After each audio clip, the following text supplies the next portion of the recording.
কেন্দ্রীয় বাহিনী যদি ভয় দেখানোর উদ্দেশ্যে মাঠে নেমে থাকে, তাদেরকে তো ভয় পেলে চলবে না। গণতন্ত্রে গণদেবতা শেষ কথা বলে।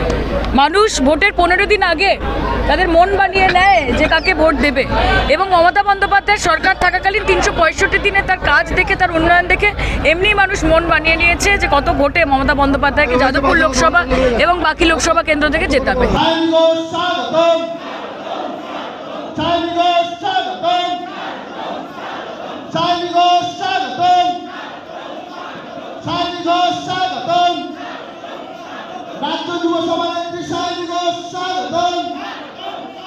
ভোটের 15 দিন আগে ভোট হয়ে যাবে, কি হবে তো একদম সবাই মিলে জোরে, মেয়েরা আসতে যেন জোরে, একদম কোনো বাইনি ফাইনি না। বাইনা হলে আমাদের এখানে লক্ষ্মীর মা লক্ষ্মী বাহিনী আছে, সবাই মিলে বাহিনীর সামনে দাঁড়িয়ে যাবেন, ওই বাহিনী ফিরে যাবে, তারপরেই যা হওয়ার হয়ে যাবে।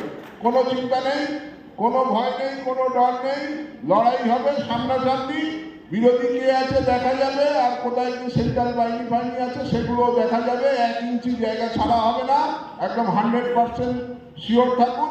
আর আমাদের টার্গেট হচ্ছে, আমি কিন্তু প্রত্যেককে বলে দিচ্ছি, 283খানায় বুথ আছে আর 309 জন মেম্বার আছে।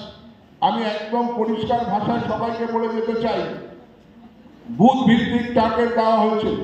যদি কোনো বুথের খারাপ রেজাল্ট হয়েছে লোকসভা নির্বাচনে, তাহলে কিন্তু সেই বুথের কিন্তু আমরা সাংগঠনিক নেতৃত্বে যারা আছে তাদের কিন্তু সমস্যায় পড়তে হবে। এটা কিন্তু সবাই মাথায় রাখতে হবে।